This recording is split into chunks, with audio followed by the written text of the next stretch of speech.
placer estar con ustedes. En este viernes vamos a enseñar la parashá, la porción semanal, utilizando la metodología. Ahora, por favor entiendan que cuando nosotros estudiamos la palabra del Eterno, hay necesidad de lo que es un contexto. Generalmente nosotros nunca consideramos un contexto cuando leemos la Biblia. Lo que les voy a compartir ahora a través de mi metodología es cómo yo estudio. Que muchas personas pues preguntan, Rico, ¿cómo tú estudias? Y todo esto salió a raíz de que todo el mundo me estaba preguntando. Entonces mi amigo Antranik de Paraguay, pues empezamos a reorganizar una estructura que ya yo tenía hecha, pero era muy fea, que a mi esposa no le gustaba cuando yo lo utilizaba. Entonces a Antranik pues lo ponía bien bonito y todo, y de repente entonces yo le dije, vamos a organizarlo. Y después un hermano de Venezuela, porque yo siempre hablaba acerca de lo que es arqueología bíblica, contexto cultural histórico, me hizo la escalera. Entonces eso se ha convertido básicamente en la estructura de educación que yo estoy utilizando en mi página.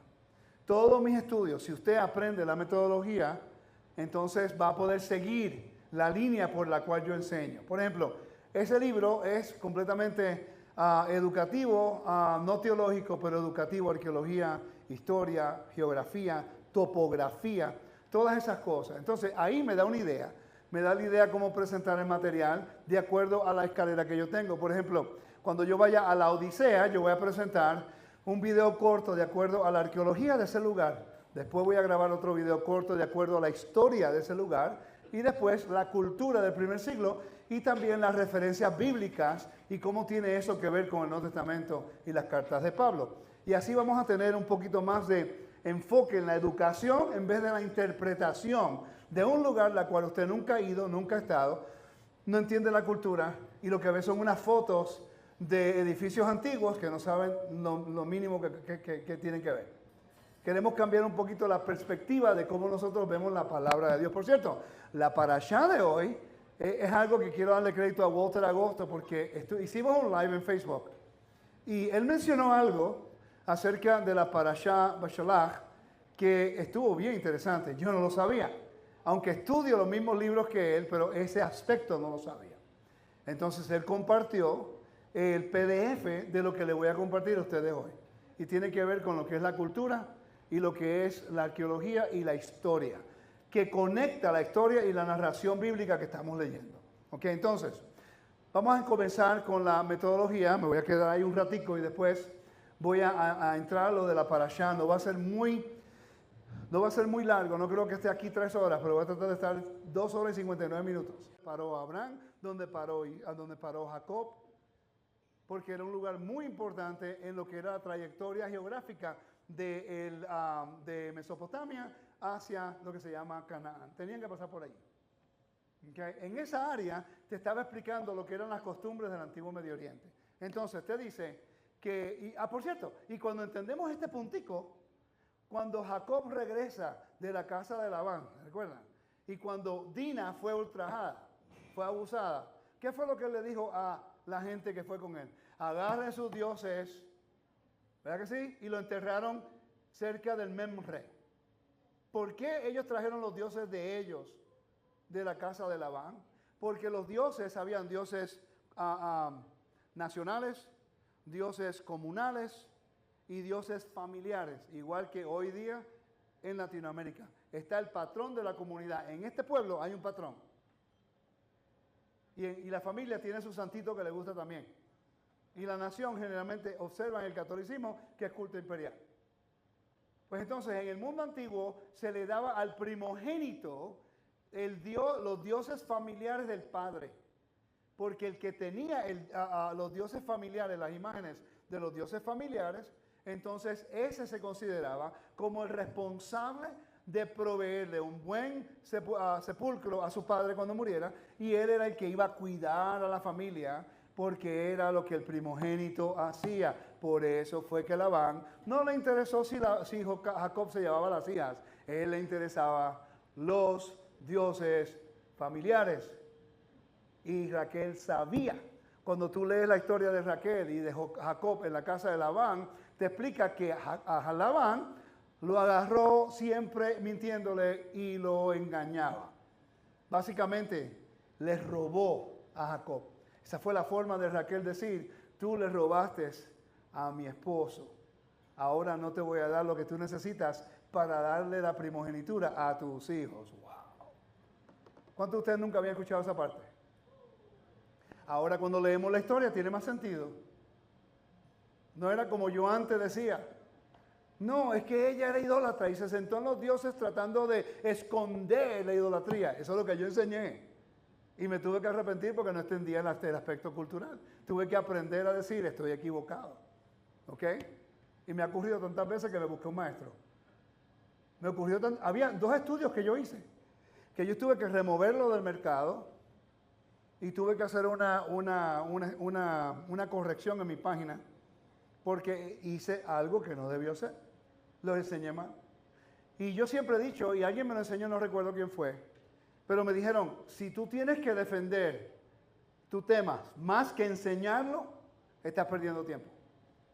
Si tú tienes que defender tu posición teológica más que enseñarla, estás perdiendo tiempo. Por eso es que cuando yo enseño, ya usted sabe por qué, le estoy enseñando mi metodología. Le estoy enseñando ejemplos arqueológicos, históricos, conectados con la Biblia. A veces yo le he dicho en Roca Eterna, le digo a la gente, vaya a Google, búsquelo en Google ahí, allá mismo, y todo el mundo va y lo busca. ¿Y qué hace? Eso crea credibilidad, no solamente a nuestro movimiento, pero a la congregación que representamos. No inventemos cosas nuevas cuando hay tanta información que valida lo que estamos leyendo. Ya no hay necesidad de inventar cosas nuevas. Los tiempos de ignorancia ya se acabaron. ¿Me están siguiendo? Quiere decir que nuestra fe es más concreta. Todo es concreto. Sí, vivimos dirigidos por el Espíritu del Todopoderoso, pero ahora yo puedo ir al hebreo y veo lo que significa. O voy al griego, veo lo que significa. O voy a la historia y entiendo un poquito más lo que está ocurriendo. ¿Me siguen? Así que no tengo que decir, Espíritu Santo, enséñame. Si Él te va a guiar, te guía en lo que estás estudiando y leyendo. Rapidito, porque estamos grabando. ¿Dónde podemos conseguir para validar esa información en griego? Perfecto. El recurso está en inglés, tendría que traducirlo. Se llaman los Nusi Tablets, las tablas Nusi, pero sí se encuentran en el Internet. ¿Ok? Está bien. Cuando yo estudio la Biblia, yo también a veces hago esto como un tipo de ejercicio. Yo tengo esto en mi casa, hice como una tabla así. Y me siento en la oficina y digo, ok, ¿cómo le entro a este tema hoy? Y empiezo a retarme yo mismo. Leo el capítulo. Y me pasó el miércoles, por cierto, con el capítulo 2 del libro de Romanos. ¿Cuántos de ustedes lo pudieron ver el miércoles? Ok, la palabra gloriarse. Yo estoy leyendo el capítulo y honestamente no sabía cómo le iba a entrar. Okay. Y cuando leo el versículo 16, 17 y el versículo 23, yo recuerdo que yo tengo un libro que leí 7 años atrás del vocabulario que se llama gloriarse en el mundo greco-romano. Y yo fui a leer el artículo de nuevo. Cuando volví a leer el artículo de nuevo, pude entender lo que ahora 2 Corintios tiene, lo que 1 Corintios dice, lo que Efesios dice 2 veces, lo que Santiago sí dice 2 veces, y lo que dice Gálatas 3 veces, y lo que dice a Romanos, Pablo habla en Romanos, 5 veces cita lo que es jactarse o gloriarse. Eso tenía un contexto cultural. Por cierto, en el primer siglo, los eruditos greco-romanos consideraban una persona que se daba mucho elogio y se gloriaba mucho, algo repugnante.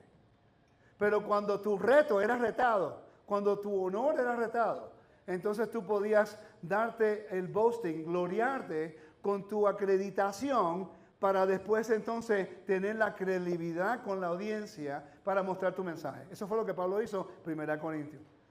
Eso fue lo que hizo en Romanos. Está utilizando la mentalidad del primer siglo para enseñar quién es Él y de dónde viene y por qué no lo están escuchando. Todas esas cosas. ¿Están conmigo? Entonces, yo siempre le digo a una persona, por ejemplo, aquí, vamos a ver ahí, 1, 2, 3, 4, 5, 6, 7, son 7. 1, 2, 3, 4, 5, 6, 6, 7 con el templo adentro. 14 temas diferentes. Yo tengo 14 personas en mi congregación. Fácil. Yo le digo, me gustaría que buscaras esta para allá en el contexto arqueológico, contexto histórico, contexto cultural, contexto geográfico. Hay mucho que aprender en Egipto, en lo que es las pirámides y lo que representa. El contexto de la carta. Y después te digo, haz este estudio de acuerdo al convenio, justicia y bondad, honor y vergüenza. Ahora lo estudiamos una semana, a ver qué tipo de estudio vamos a tener. Ahora, usted va a aprender de aquel porque él aprendió un ángulo que usted no estaba enfocado. Todos vamos a aprender algo de uno al otro, ¿verdad que sí? Porque estamos enfocados en un tema que no estás pensando cuando lo estudias. Por eso cuando estudiamos hablamos de lo mismo. El sábado tienes que guardar Shabbat. O las dos casas. O somos Israel. O el nombre es Yeshua. O Yahweh. El único tema que hay. Te lo digo porque yo he viajado acá a 36 países. Y donde quiera que voy es lo mismo. No somos la casa de Israel. Hello. Eso fue noticia hace 10 años atrás. Sí, gracias Señor. Somos la casa de Israel. Próximo, ¿cuál es el próximo tema? Porque no me tiene que repetir quién yo soy. Ya yo sé quién yo soy. ¿Me están viendo? Recuerda que yo pasé por este proceso en 1998, cuando conocí a Eric Chomney. Eric Chomney es el precursor de las dos casas en el movimiento. También Bata Wooden y Angus Wooden, la que escribió el libro acerca de las dos casas. Los conocí y estudié el libro. Después de 6 meses ya tú sabes quién tú eres. Ahora vamos a aprender cómo observar el sábado. Ya observaste el sábado, vamos a aprender cómo hacer Pascua. Ya observaste Pascua, vamos a aprender cómo hacer Pentecostés. Cómo aprender la Torah. Estamos estudiando la Biblia y estamos argumentando más que aprendiendo. Y ya el sábado no se convierte en un tiempo de deleite para aprender la palabra, se convierte en stress. Ya no quiero la congregación porque aquel me va a refutar todo. Mire, cuando yo estaba comenzando en esto en el 2004, ¿verdad? Con Gloria en la congregación. Sí, el 2004 en Puerto Rico, en la congregación de Aguada, había una señora que me volvía loco. Literalmente pobrecita. ¿Qué señora? Me volvía loco, padre. ¿Usted se ha dado cuenta que a veces yo hago un estudio y antes de dar el tema que quiero introducir pongo como 10 libros? Eso es gracias, Gloria. Te voy a decir por qué. Porque yo enseñaba el sábado y eso, ¿verdad? Que siempre era un argumento. La mayoría eran adventistas. ¡Uy, Dios mío! Adventistas. Impresionante. Era un argumento todo el tiempo. Y en una vez me pongo a estudiar y yo digo, ok, ¿qué me preguntaría Gloria? Literalmente conociéndola, porque ella estudiaba. Esa señora estudiaba. Y me hacía unas preguntas que me volvía loco. Y yo digo, ¿qué me preguntaría Gloria? Y empezaba a tomar nota y empezaba a estudiar, porque ella me estaba retando a ser mejor. Me volvía loco, pero me recuerdo de ella. ¿Ok? Ya pasó, ella ya murió. Pero una vez yo quería presentar algo y traje un montón de libros. Mira, lo que voy a enseñar, lo saqué de aquí, lo saqué de aquí, lo saqué de aquí, lo saqué de aquí. Y no me crean, valídenlo todo, y ahí salió eso. Y nadie dijo nada, y Gloria no dijo ni nada. Y yo dije, encontré la clave. Y eso me enseñó a mí poder entonces presentar la información. Y la razón por que presento el libro, familia, no es porque quiero que piensen que soy tan inteligente. Es que yo quiero que usted esté consciente de que estoy buscando los mejores recursos posibles para que usted pueda tener la información lo mejor validada posible. Y si me equivoco, lo voy a cambiar. Si me equivoco, lo voy a rectificar. Si enseño algo equivocado, lo voy a decir y lo voy a hacer. Porque queremos servir al Eterno, no estar correcto. El propósito es servir al Eterno de la mejor manera posible. No estar correcto todo el tiempo que nosotros sabemos todo. Ahora, por favor entienda que hay cosas y hay temas que sí yo sé, porque lo estudio. Y yo creo que falta de respeto cuando una persona que no lleva tiempo en esto quiere imponer su opinión de un tema que nunca ha estudiado. No creo que eso es lógico. Entonces, tenemos que respetarnos porque usted tiene mucho que traer a la mesa, igual que yo. ¿Cómo podemos compartir la información para que usted crezca y yo pueda crecer también? ¿Me están siguiendo? Entonces, cuando yo estudio, yo estoy buscando, ok, ahorita, cuando me dijeron que iba a enseñar esta noche, y yo le dije, prefiero enseñar algo fuera de lo del templo, eso comienzo mañana, pero lo voy a conectar con el templo porque todo está conectado con el templo en este caso. Y yo dije, ¿cómo voy a presentar esta información? Pues voy a comenzar con la metodología, porque la parashá de esta semana tiene que ver exactamente con esa metodología, como Dios nos saca del ámbito de la muerte y nos lleva al ámbito de la vida. Nos saca de lo que es Sheol, no Sheol, sí, Sheol, y nos lleva a lo que es el jardín. La Biblia comienza como la Biblia termina. Génesis comienza como Apocalipsis termina. De jardín a jardín. ¿Okay? El libro de Génesis comienza como el libro de Éxodos termina. Con el Edén. El tabernáculo del Edén, la presencia de Dios. Y en Génesis 1 y capítulo 2, con la presencia de Dios en el jardín. ¿Ok? Quiere decir que la historia es la misma. Diferentes actores, pero es la misma. Si empezamos a conectar eso, la historia se va a hacer fácil en la Biblia. No va a tener problema entenderla. Por lo menos va a entender un 5%. Aleluya. ¿Ok? Entonces, vamos a entrar a lo que es el aspecto arqueológico, cultural e histórico y geográfico de la parashá de esta semana. La porción de esta semana tiene que ver, y voy a utilizar el PDF, that's not it. Voy a utilizar el PDF que me facilitó Walter Agosto. El PDF que él me facilitó, where is it? Aquí está. Shalach. Y quería darle honor a él por hacerlo, porque cuando él lo mencionó, yo llevo estudiando esto hace tiempo, pero cuando él lo mencionó, yo dije, wow, Walter, lo llamé y le dije, yo no sabía eso. Y él lo compartió conmigo, así que hoy mejoro y entiendo más y usted se va a beneficiar, porque mi amigo y uno de mis estudiantes pudo compartir algo conmigo, para ustedes. Así que no puedo tomar crédito del estudio porque él lo hizo. ¿Ok? Ok, vamos a hablar acerca de lo que es el Antiguo Medio Oriente y la parashá, el capítulo 14, 15. ¿Sí? Es cuando salieron de Egipto, ¿verdad que sí? Y fueron atravesando el Mar Rojo. ¿Sí? De juncos. Qué interesante. Porque en un lugar dice Mar Rojo, otro dice Mar de Juncos, pero en hebreo dice Yansuf. Cuando vas en el hebreo entiendes lo que es. En el español hay diferentes traducciones. ¿Por qué menciona el nombre Yansuf? Mar de Juncos. ¿Qué representa eso? ¿Ok?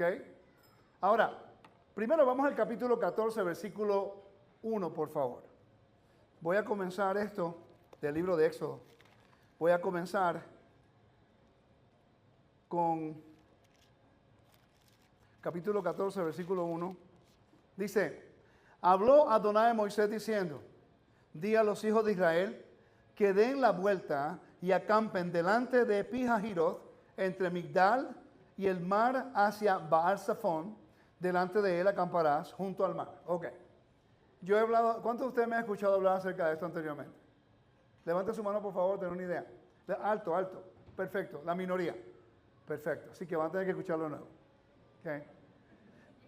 En el mundo antiguo, todo tenía un simbolismo, una metáfora. ¿Ok? Por ejemplo, la metáfora de que Israel, la novia, es una metáfora. ¿Ok? Pues entonces, el mar representaba caos, vergüenza, muerte. Por eso fue que dice, y Dios creó los cielos y la tierra, ¿verdad que sí? Dice, y la tierra estaba desordenada y vacía, y las tinieblas estaban sobre la faz del abismo, caos. Y el Espíritu de Dios se movía sobre la faz de las aguas. Pero es que no entiendo, ya Dios había establecido de que Él había creado los cielos y la tierra. ¿Por qué tiene que decir que el Espíritu de Dios estaba sobre la faz de las aguas? ¿Por qué tiene que mencionar eso? Oh, thank you, yes. ¿Por qué tiene que mencionar eso?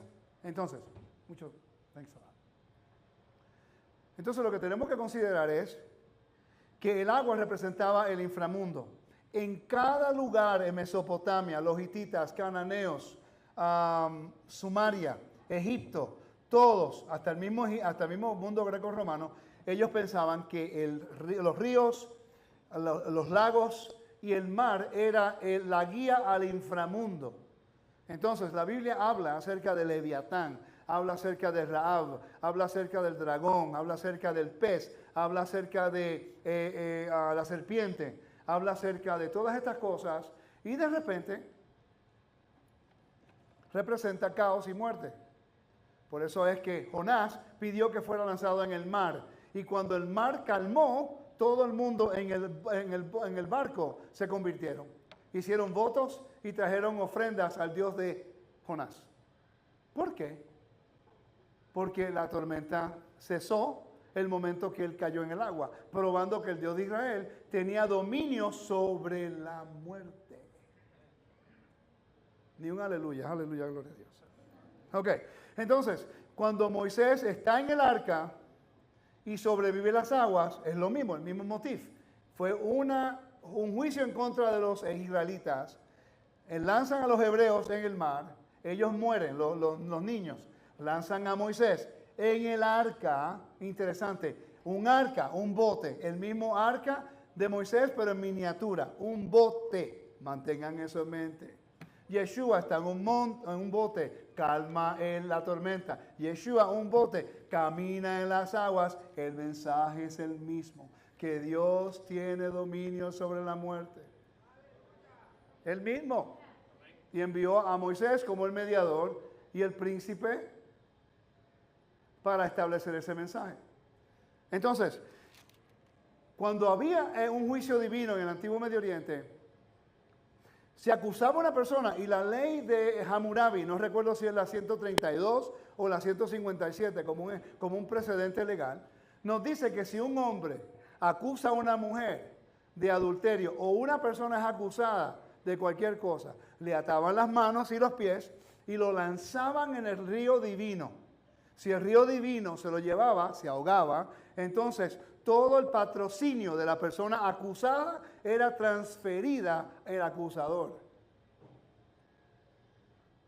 Pero si la persona acusada sobrevivía a las aguas, entonces el acusador le ataban los pies y las manos, lo lanzaban en el río. Y el patrocinio del acusador era transferido al inocente. Satán y el falso profeta no van a ser atados sus pies y sus manos van a ser lanzados en el lago de fuego. Y después va a ser una transferencia de dinero y transferencia de propiedad del amo de este mundo a Yeshua, que se convierte en el Señor de la tierra. Ay, por favor, es el mismo mensaje. El mismo mensaje. Entonces, ahora mismo sacamos a Israel de Egipto. Fueron redimidos. Dios le dice, cambia y da la vuelta y quiero que vayas a este lugar. ¿Por qué? Porque era fácil ir por la vía mares. Porque Dios le dice que cambie de ruta. Porque Dios está listo para vindicar a su pueblo. Porque las personas que sobrevivían las aguas se consideraban vindicados y su honor restaurado. Y es interesante que después que ellos cruzan el río, el Mar Rojo o el Yam Suf o el Mar de Juncos, hacen un entronamiento en el cántico de Moisés, Éxodo 15. El entronamiento de Dios como Salvador, el entronamiento de Dios como Rey. ¿Están conmigo? No es el típico mensaje, ¿verdad que no? A nosotros nos acusan de que si estudias historia y arqueología y geografía, que no tenemos el Espíritu de Dios. ¿Usted sabe por qué dicen eso? Porque no nos pueden manipular con sus interpretaciones. Y como no creemos sus interpretaciones y queremos, como dijo el hermano, ¿dónde tienes el recurso para validar tu punto? Que a mí eso no me molesta. Eso es lo que debemos hacer. Cuando uno le dice, no, lo que estás diciendo no lo valida la Biblia. Y como no te pueden manipular, te juzgan, porque no tiene más nada. Por eso nosotros nos vamos a enfocar en la educación, y la educación elimina y la obediencia establece la evidencia establece la verdad. Ok, mire. ¿Qué color? Buscando un color aquí. Te voy a probar un punto. ¿Qué color es esta camisa? ¿Qué tipo de verde? Porque hay un verde claro, verde oscuro.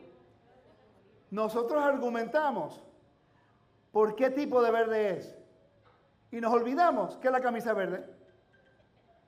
Y que la camisa, en realidad, aunque es verde y diferentes colores, ¿cuál es la función de la camisa? ¿Qué importa si tiene 5,000 diferentes tipos de colores? ¿Cuál es la función de la camisa? Yo me enfoco en la función de la Biblia, no los argumentos de las opiniones. Las respeto, pero si la Biblia no se alinea con tu opinión, pues entonces voy a seguir la Biblia. ¿Verdad que sí? Es lógico. Entonces, cuando entramos al capítulo 14, nos da mucha información y toda geográfica. Va a ser prácticamente imposible poder entender ese verso si no recurrimos a lo que es la historia. ¿Ok? Vuelvo y leo. Versículo 2. di a los hijos de Israel que se den la vuelta y acampen delante de Pi Hahiroth, mouth of gorgeous, la boca de, what is gorgeous? Como destrucción más o menos. No. Dice, Migdal, torre, el mar, recuerda, el mar, caos, muerte, juicio divino. Y dice, hacia Baal Zafón. Pregunta, ¿por qué te está dando básicamente un GPS? Te está diciendo exactamente dónde tiene que ir. Baal Zafón. ¿Quién es Baal Zafón? Tenemos que entender eso. ¿Por qué lo llevo allí? Interesante.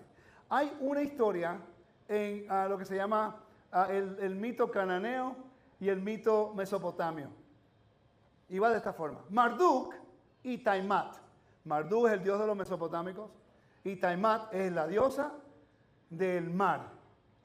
En Canaán era Baal y Yam, el mar. ¿Ok? Entonces, la historia va de esta forma.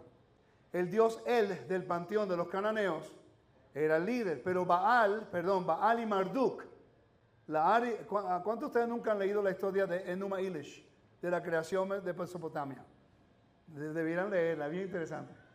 ¿Ok? Y de repente viene Marduk y quiere hacer una guerra cósmica en contra de Tiamat, el mar. Marduk vence a Tiamat, la destruye. Y él se considera como el dios de la creación. Baal hace guerra contra Yam. Y de acuerdo a la mitología, Baal ganó la guerra contra el mar, Yam.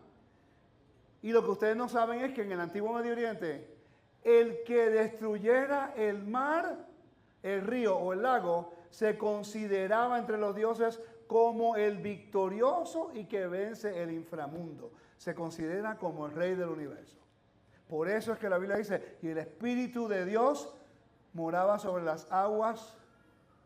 Voy a repetir eso. ¿Querían el Espíritu Santo? Hello. Ahí está. El Espíritu de Dios mora sobre las aguas de la creación. Para nosotros es información de la creación. Para un egipcio leyendo la Torá, dice, no es Maat, no es Osiris, no es Ra. Es el Dios de Israel que tiene dominio sobre la muerte. Eso es lo que quiere decir. Ahora, si usted busca lo que es, y yo lo busqué hace poco en Roca Eterna, la historia de Ra peleando con el caos. Ra se montaba en un barco cuando el sol bajaba. En la oscuridad comenzaba la guerra cósmica. Entonces Ra está en un barco y Osiris está al frente peleando con una vara. Ponga atención, con una vara. Y debajo del barco se encuentra, vaya Google, lo va a conseguir. ¿Ok? Y dice, debajo del barco se encuentra una serpiente, pero en la forma que la pusieron es como si fuera olas. Y entonces, al frente del barco se encuentra Osiris. Ra está sentado en su trono y Osiris tiene una vara y le pega a la cabeza de la serpiente que está puesta como si fuera olas. Ahora vemos la promesa en Génesis 3:15. ¿No me captaron? Quiere decir que la victoria tiene que ser bajo la muerte. Ahora entendemos 3:15. Vamos a Génesis 3:15. Si no están viendo todas las conexiones, ya yo no sé qué puedo hacer con ustedes. Estoy utilizando solamente la metodología. Ok, dice 3:15, dice, y pondré enemistad entre ti y la mujer, y entre tu simiente y la simiente suya. Esta herirá en la cabeza y tú la herirás en el cancañar. Ahora entendemos eso. Quiere decir que la pelea siempre ha sido entre la serpiente y la descendencia. En el primer siglo, la historia de cómo Augusto César nació, que su madre se quedó dormida en el templo de Apolo y una serpiente tuvo sexo con ella. Y en Faraón, que la cabeza de Faraón tenía un ureos, una serpiente. Ahora eso explica por qué Dios le dice a Moisés, agarra la vara y se convertirá en una serpiente. Qué interesante. Pero cuando esa vara la lanzan al frente de Faraón, no se convierte en serpiente, se convierte en Emit, que se llama él, creo que es. Que ese es el devorador, un cocodrilo. Todo eso tiene que ver con las parashas de esta semana. Y tiene que ver con un tema nada más. Cómo Dios destruye la serpiente y nos da vida eterna. Mensaje de vida eterna. En la parashá de estas semanas. ¿Sí? Entonces, la historia de Marduk. Baal derrota a Ayam, al mar. Cuando Baal derrota a Ayam, el dios El del panteón le construye un templo, 2 templos, uno en Siria y otro en este lugar, Baal Zafón. Mira qué interesante. ¿Hacia dónde se dirige Israel cuando salieron de Egipto? ¿Hacia dónde? ¿Hacia dónde? A la tierra, a Canaán, ¿verdad que sí? Donde están los cananeos. ¿Y a quién adoraban los cananeos? A Baal. Interesante. ¿Por qué no le llamó a Marduk? Ellos no van para Mesopotamia, ellos van para Canaán, donde adoraban el dios Baal. Entonces, mira lo que Dios hace. Hace una guerra cósmica en contra de las creencias de los cananeos, para que los israelitas vieran que no solamente ellos van a ser vindicados de la acusación de Faraón, porque todos los israelitas tenían miedo cruzar el Mar Rojo, pero ninguno de los egipcios tenía miedo. Lean la historia. Yo no sé acerca de ustedes, pero nosotros tuvimos 3 horas viajando desde Orlando hasta San José. Y claramente estábamos volando, atravesando el Golfo de México. ¿Sí o no? ¿Verdad que sí? Y parte del Atlántico. ¿Qué ocurriría si ese mar se abre desde Orlando hasta aquí la costa? ¿Usted va a caminar por el medio de eso? No. Yo no voy a caminar por ahí. Pero en la historia en Génesis, en Éxodo, todos los israelitas tenían miedo. Pero ninguno de los egipcios están esperando que se mueva la nube para que la columna de fuego para ellos cruzar. ¿Por qué ellos tenían tanto valor para cruzar el mar? Pero ninguno de los israelitas querían hacerlo. Porque morían los israelitas en el río Nilo. Y los egipcios veían que los niños se morían y se ahogaban. En su mentalidad histórica, los dioses de Egipto encontraban a ellos culpables. Ellos no tenían nada que temer porque ya en Egipto ellos morían. Por eso todos se ahogaron.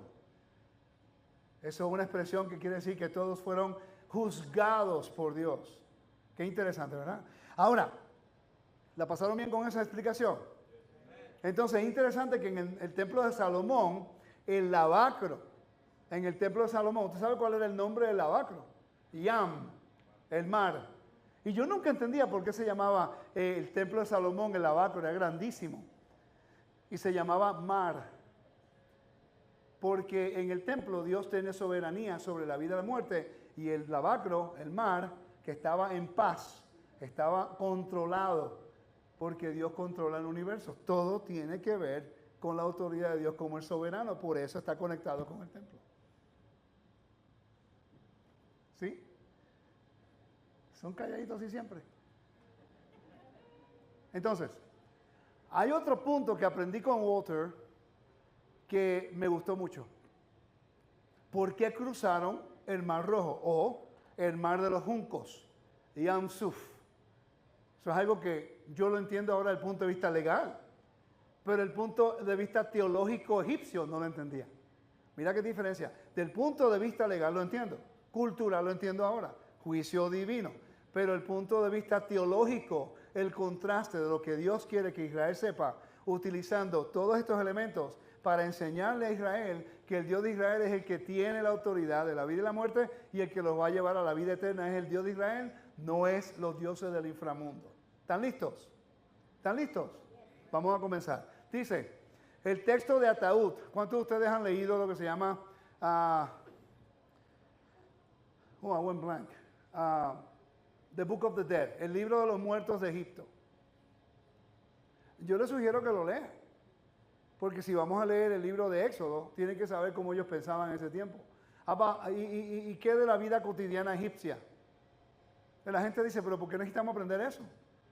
Porque están cruzando el Yam Suf, están cruzando el mar de los juncos, que representa eso.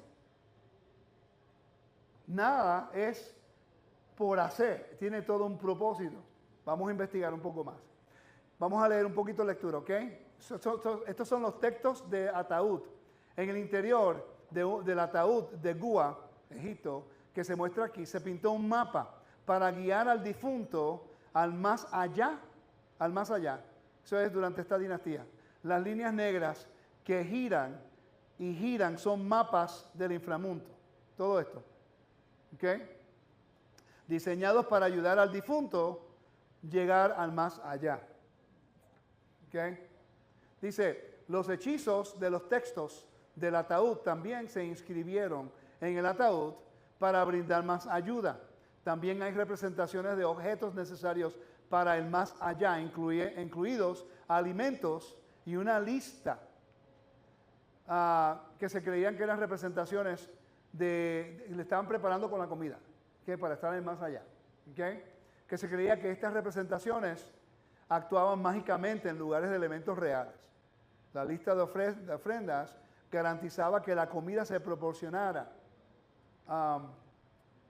Está muy grande acá, déjame arreglarlo un poquito. ¿Lo ven bien? Sí. Que la comida se proporcionara eternamente. Era lo que ellos pensaban que le iba a suplir los dioses. Aquí dice, también hay representaciones de objetos necesarios para el más allá, incluidos alimentos y una lista de ofrendas. ¿Ok? Entonces, mira qué interesante. Dice, viaje de muerte, de vida. Recuérdate, el templo, vamos a hablar un poquitico acerca del templo. El templo es el microcosmo de lo que Dios quiere que entendamos acerca del Edén, de la perfección. El templo no podía tener conexión con nada conectado con la muerte. Eso es muy importante. ¿Ok? Eso es lo que separa al templo de Israel versus el de los egipcios. Todas las religiones del antiguo Medio Oriente, en general, eran para adorar a los dioses del inframundo. Apotopreg worship se llama en inglés. ¿Okay? La visión era para adorar a los dioses del inframundo. Es una guerra cósmica entre la vida y la muerte. ¿Okay? El templo es donde la vida, de donde sale el jardín. Por eso es que cuando Adán pecó, transgredió. Y su transgredió era en rebelión, era muerte, no podía morir en ese lugar. Entonces la vaca roja, la semilla de la vaca roja, la ceniza de la vaca roja, es para purificación de una persona que ha tenido conexión con la muerte. Yeshua es una metáfora de la vaca roja, que a través de Yeshua hemos sido purificados de salir del ámbito de la muerte y a través de su resurrección entramos al jardín, a la vida eterna. El templo nos enseña cómo Dios funciona y lo que requiere que usted entienda para mantenerse fuera del ámbito de la muerte y cualquier cosa conectada con la muerte. Te voy a dar un ejemplo. Cuando Yeshua sanó a la niña, ¿verdad que sí? ¿Qué edad tenía la niña? ¿Por qué es importante usted saber la edad de la niña? El milagro es resurrección. ¿Qué me interesa a mí? La edad de la niña. ¿Por qué tengo que saber su edad? Porque ella representa a Israel en su impureza que la guió a la muerte. El mensaje es el mensaje de vida eterna. Pero él tocó una muerta. Ella murió. Hoy en día hay personas que me dicen, oh no, ella estaba durmiendo. Sí, Yeshua lo dijo porque dormir es una metáfora de muerte. Ella estaba muerta. Exacto. De flujo de sangre 12 años.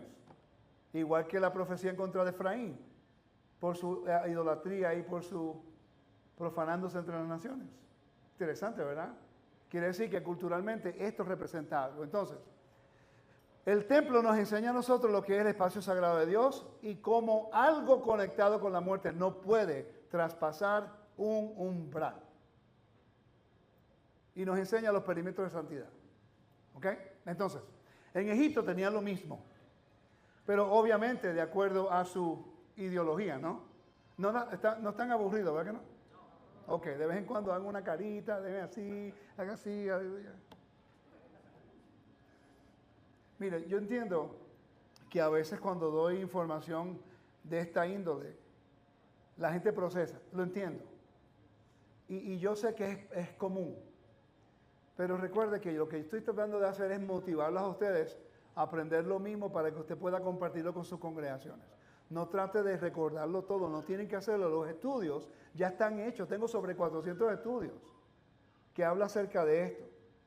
Y la idea es de provocarlos a ustedes a decir, wow, Nunca había escuchado eso, vamos a estudiar un poco más. Entonces nos quita a nosotros nuestro enfoque en argumentos y nos dirige ahora a edificar nuestras vidas. ¿Verdad que sí? Por eso es lo que usted quiere aprender su fe, ¿no?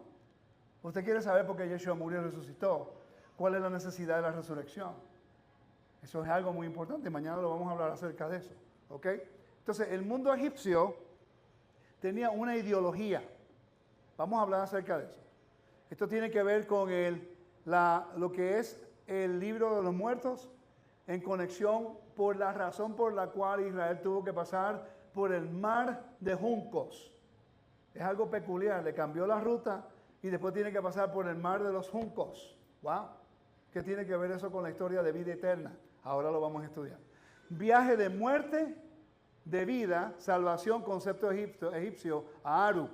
Estamos viendo aquí un barco. La persona parada en el barco con uno de los dioses. Aquí estamos los juncos y hay un río con los peces. Y este es lo mismo, está hablando acerca de la trayectoria hacia la vida eterna egipcia. Vamos a investigar un poco más. Entonces, dice, la mitología egipcia más allá y la historia del juicio. Creían que el alma es inmortal y que la tierra era solo parte de un viaje más grande. Creían que el alma consta de 9 partes que formaban parte de una existencia terrenal y al morir el que es como si fuera una carterita, ¿okay? Que es como una llave que la agarran así. El el yo transformado, se registra en el libro de los muertos, sería recibido por el dios de la muerte, Anubis, y guiado a su lugar de descanso final. A su lugar de descanso final. Nosotros vamos a tener un descanso final, que es el jardín. El método es quién nos va a llevar y cómo llegamos allá. ¿Qué es lo que nos enseña? ¿Quién es el que nos lleva? El templo es lo que nos enseña cómo llegar allá. ¿Ok? Entonces dice, sería recibido por el dios de la muerte, Anubis, y guiado a su lugar de descanso final, al salón de la verdad, y esperar su turno para el juicio. Este es el juicio. ¿Ok? Entonces se pesaba el corazón. En el libro de Éxodo, como 14 veces habla acerca de que Dios juzgó a Faraón y le hizo el corazón. Endureció su corazón, ¿verdad que sí? Entonces, en la historia del libro de la muerte, yo creo que está por aquí, pero no estoy seguro y no quiero seguir adelantando y después tener que regresar. Ok, entonces, está el corazón y está la pluma de Maat en unas balanzas. Está el devorador, el cocodrilo aquí, y está uno de los dioses están allí. Si el corazón es más liviano que la pluma, es justo. Y ahora puede entrar a la vida eterna. Si el corazón pesa más que la pluma, quiere decir que todos los egipcios se fueron por el infierno. Okay. Entonces, no era justo. Ok, lo interesante es esto. Que Dios le está diciendo a Moisés que yo endurecí el corazón de ese hombre, Faraón. Está descartando a Anubis y está descartando al devorador y está descartando la mitología y está diciendo yo soy el que juzgo a Faraón. Juicio divino. Porque Dios es verdad. No es Maat de Egipto, es el Dios de Israel. ¿Me están siguiendo? Qué interesante, ¿verdad? Ok, entonces, todo eso es el juicio. Y cuando llega el momento adecuado, Anubis guiará las almas para que se presenten ante el escriba Thoth y Osiris, frente a las balanzas doradas, donde estaría presente la diosa de la armonía y el equilibrio, Maat, rodeado de los 42 jueces. Es interesante que Israel fue a 42 lugares en el desierto. Y cuando habla con los judíos te dicen, no sabemos dónde están esos lugares. 42 lugares fueron en el desierto en Israel cuando estaban en el desierto. A Israel. Ok, entonces habían 42 jueces que consultarían con los dioses para determinar el destino de cada alma. Los egipcios eligieron preservar su cuerpo mediante la momificación. Si el alma elige regresar de la muerte y visitar la tierra. Ahora entiendo por qué Jacob dijo, no deje mis huesos aquí. Y José dijo, y Jacob también. Porque yo acabo de investigar hace poco tiempo que ellos estaban siendo enterrados a la costa del río Nilo. Cuando hacían la momificación, solamente dejaban el corazón. Le quitaban todos los órganos menos el corazón. ¿Ok? Entonces, cuando José y Jacob dijeron, no dejes mis huesos aquí, es el mensaje de resurrección, que es el Dios de Israel que lo da en la tierra y no los egipcios midiendo su corazón por las aguas del Nilo. Oh, Dios mío, tengo que repetir eso. Ok, recuérdate que Pablo iba a la sinagoga, ¿verdad que sí? Y le abría la Torá y enseñaba acerca de la muerte y resurrección del Mesías, ¿verdad que sí? Pero Pablo entendía la cultura del primer siglo, entendía la cultura del antiguo mundo y él podía entender estas cosas y enseñárselo a los judíos y a las personas que podían creer. ¿Por qué nosotros no entendemos estas cosas hoy día? Porque no estamos siendo expuestos a la información y es nuevo. Y es nuevo. Eso nada más. Por eso es que yo siempre le digo a la gente, validen todo lo que yo les digo, no me crean. ¿Cuál es el problema? Si yo tengo que estudiar igualito que ustedes.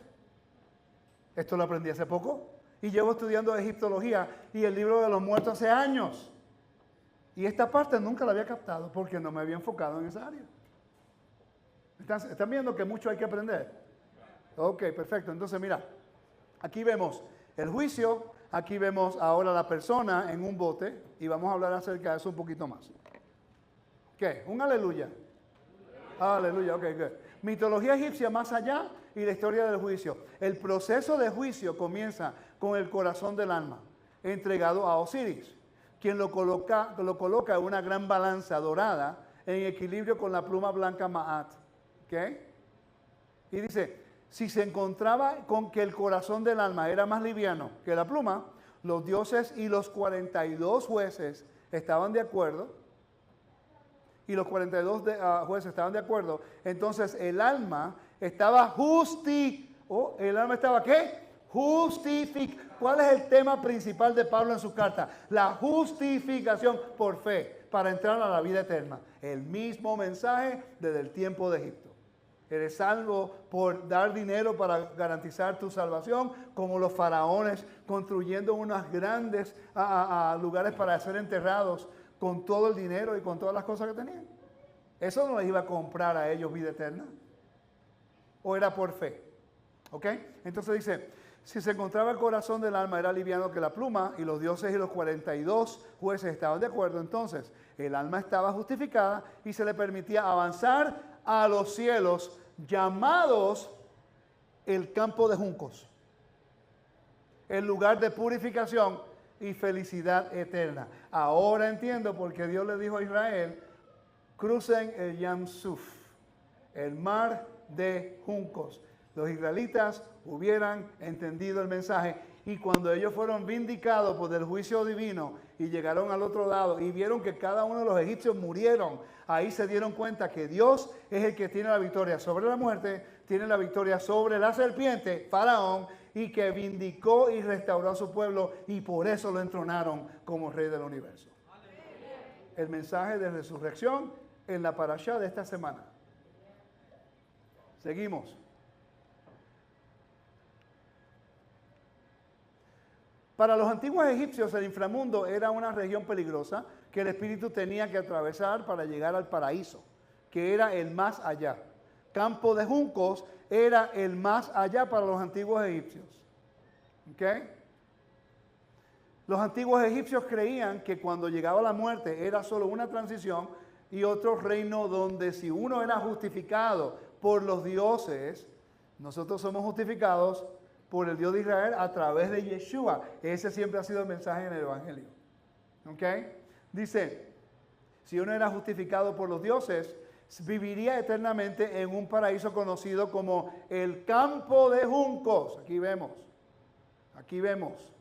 El campo de juncos, a veces llamado el campo de las ofrendas, conocido por los egipcios como Aaru, era una imagen espectacular de la vida de uno en la tierra. Así que ya sabemos que el cielo egipcio está en el inframundo egipcio, conocido como el campo de juncos, lugar al que tenía que llegar el alma de Faraón muerto tras cruzar las puertas del cielo. Por eso José y Jacob no se quisieron quedar enterrados en Egipto, para que no dijeran que era el Dios de los egipcios que le iba a dar a ellos la resurrección. Lo llevaron a la tierra. Los huesos los sacaron de la tierra. Los huesos sacados de la tierra es un simbolismo, y la metáfora que Ezequiel 37 habla, resurrección, en el libro de Éxodo, de la parashá de esta semana. ¿Sí? Están viendo lo mucho que podemos captar, y todo esto está dirigiéndose hacia el monte Sinaí. Y el monte Sinaí es el paraíso, la metáfora del paraíso, donde Dios va a restaurar a su pueblo y lo va a santificar y purificar para tener confraternidad y hablar uno con el otro, así como lo hacía con Adán en el jardín. Dice, y lo hacía remando o siendo transportado en una barca igualmente hecha de juncos, citando los textos de las pirámides. ¿Una barca hecha de qué? ¿Eso no fue lo mismo que pusieron en el arca de Moisés? Ahora la historia de Moisés en su arca tiene un significativo diferente, ¿verdad que sí? Ahora entiendo por qué la hija de Faraón lo vio y dijo, oh, vamos a adoptarlo. Y lo hicieron el príncipe en la casa porque sobrevivió las aguas, el inframundo. Y cuando salió del arca, que es juncos, para ella es, ok, vida eterna, vamos a adoptarlo. Fue adoptado, salió de las aguas y fue adoptado como un príncipe en la casa de Faraón. ¿Ok? All right.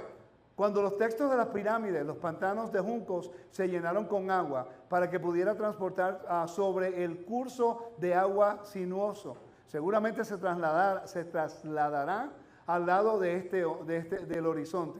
Ciertamente se transportará al lado este del cielo. Su hermana es Sotis. Su madre es se me olvidó cómo pronunciar esa palabra, estrella de la mañana. Como vemos, estos campos de juncos están ligados al agua y que deben estar inundados para que la barca de Faraón los recorra y los acerque. ¿Ok? Mar Rojo. Aquí estamos el Golfo de Suez y el Mar Rojo. O el Golfo de Aqaba. ¿Ok? Dice, Mar Rojo. El nombre hebreo aquí es Yamsuf, a veces traducido como Mar de Juncos o Mar de Juncos. ¿Ok? La palabra Suf es un sustantivo colectivo que puede haber derivado de un nombre egipcio para los juncos de papiro. Muchas versiones han usado Mar Rojo, que traduce el nombre que usaban los antiguos griegos desde la traducción Septuaginta. Ahora sabemos porque dice el Mar Rojo. Debe decir Yamsuf, el mar de juncos. Si tuviéramos las traducciones correctas, fuera un poco más fácil de entender. Quiere decir que entendiendo tu traducción, puedes tener la traducción raíces hebreas mesiánicas, igualito es el mismo problema, porque tienes que buscar el contexto cultural para saber lo que te está diciendo. ¿Sabes cuántas traducciones yo tengo en mi casa? Sobre 18. Y estoy usando la Reina Valera. ¿Por qué uso la Reina Valera? Porque yo entiendo que todas son traducciones, requiere el contexto cultural histórico de lo que está diciendo aquí. No importa qué Biblia sea. Es el contexto cultural lo que me ayuda a entender lo que está diciendo. ¿Ok? All right. Dice, el Mar Rojo. ¿Cuánto tiempo me queda? ¿Qué hora es? Ok. Vamos a terminar como en 10 minutos y después hacemos algunas preguntas solo del tema. Por favor, ¿ok? Ok, dice, la frase hebrea Yamsuf, no está claro a qué se refiere esta frase. El término suf en hebreo significa caña o juncos. Es entre el suf, cañas o juncos, que la madre de Moisés colocó la cesta impermeable que le sirvió de escondite. Como dice Éxodo 2:3. Yo dije que era el arca, pero es donde ella lo puso. Vamos a corregir eso. Éxodo 2:3, vamos a ver.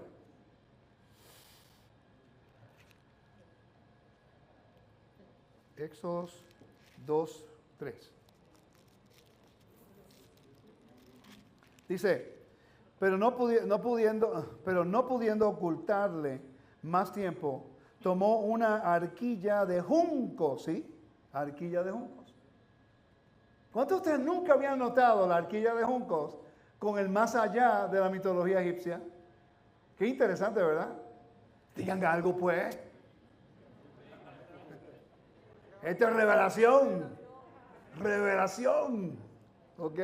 Entonces dice, quizás entonces el Yams de Suf no es el Mar Rojo, sino un cuerpo de agua conocido como Mar de Juncos, de acuerdo a John Walton, comentario de antecedentes bíblicos ilustrado de Sunderland. Muy buen comentario. No lo tienen en español. ¿Ok? Así que, pero hay otro que sí lo tienen. Entonces, seguimos. Aquí vemos la palabra Éxodo 2:3. Pero no pudiendo ocultarlo más por más tiempo, tomó una cestilla de juncos, ¿ok? Y la calafateó con asfalto y brea. Entonces puso al niño en ella y la colocó entre los juncos. Ahora entiendo la historia mejor. Cuando la hija de Faraón ve esa canastilla de juncos saliendo con un bebé de los juncos, ella piensa, hay que darle vida eterna porque ese muchacho sobrevivió al inframundo.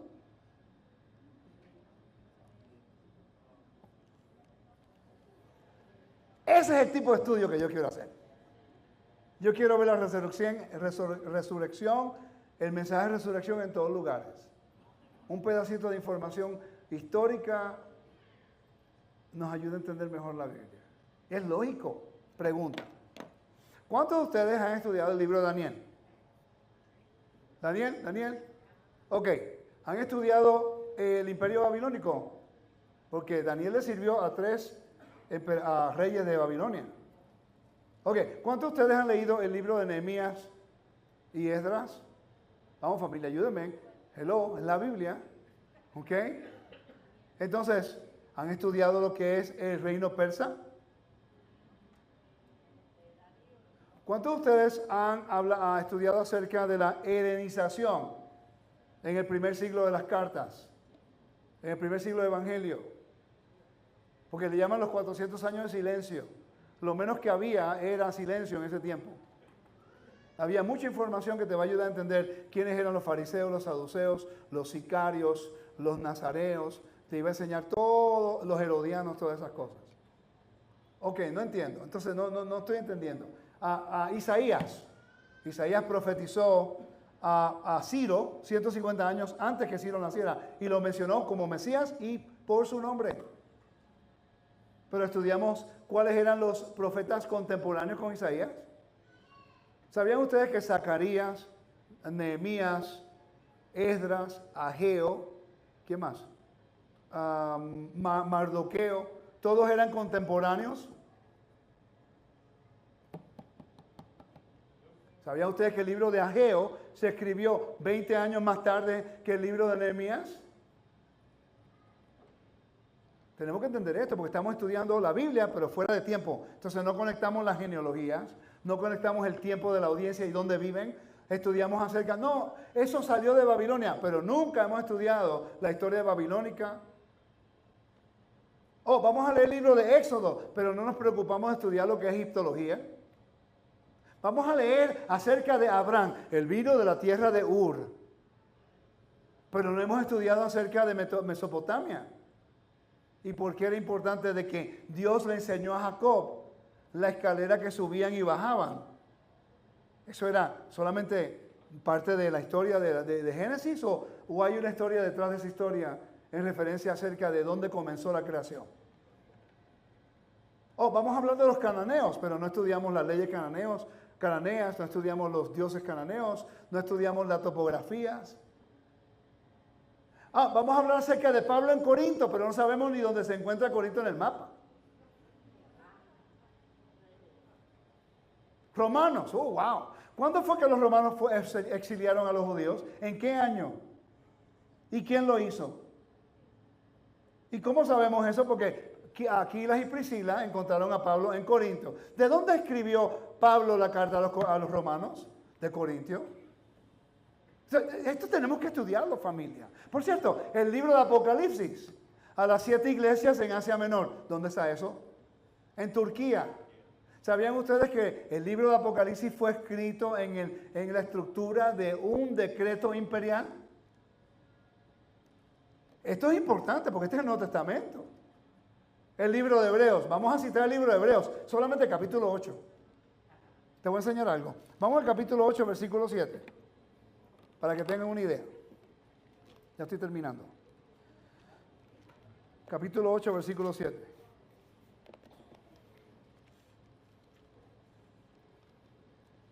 Mira lo que dice. Dice, pero si aquel primero hubiera sido sin defecto, ciertamente no hubiera procurado lugar para el segundo. Pero no todas las Biblias dicen eso. Estoy seguro que alguna de sus Biblias dice, porque si aquel primer pacto, ¿cuántos de ustedes dicen primer pacto? Levante su mano. ¿Cuántos de ustedes no dicen primer pacto? Levante su mano. Entonces hay un problema. Porque la palabra diatique, pacto en griego, no aparece en ese texto. Eso fue añadido por el traductor y ha cambiado. Por cierto, un buen bautista te cita ese versículo para eliminar la Torah, cuando la palabra pacto no está en el texto. Entonces, ¿qué se supone que yo haga? Crea en una palabra que no está en el texto. Si puedes aguantar para las preguntas, te lo agradezco porque estamos grabando. No hay problema. Ok. ¿Están siguiendo? Entonces, debemos nosotros considerar que hay un contexto bíblico que tenemos. Entonces, si un verso en el libro de Gálatas o en los evangelios, ¿por qué Yeshua citó Isaías 61, versículo 1 y 2 en la sinagoga? El Espíritu de Adonai está sobre mí, me ha ungido para predicar las buenas nuevas. ¿Cuáles son las buenas nuevas?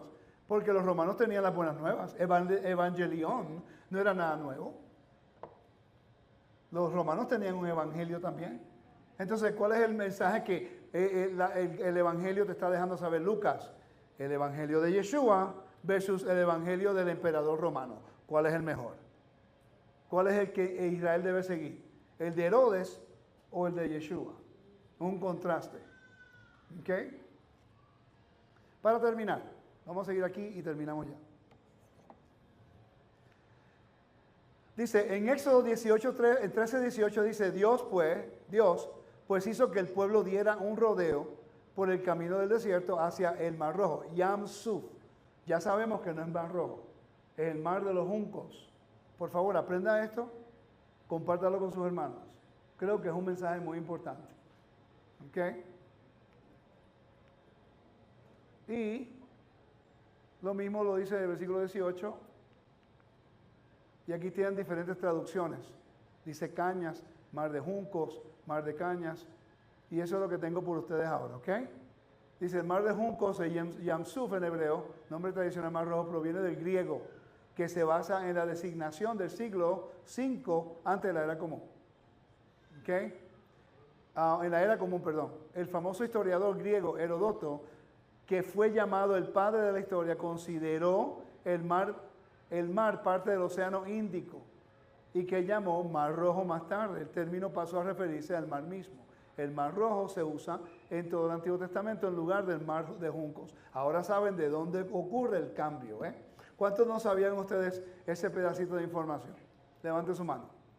Hoy aprendimos algo nuevo. Y le quiero agradecer a Walter Agosto por compartir su estudio conmigo para que todos podamos aprender juntos.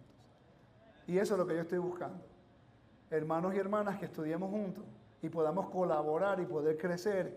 Y lo que él compartió conmigo ahora ha sido de bendición a 100 personas en un viernes en la noche en Costa Rica. Y yo espero que eso sea de bendición a sus congregaciones. Amén.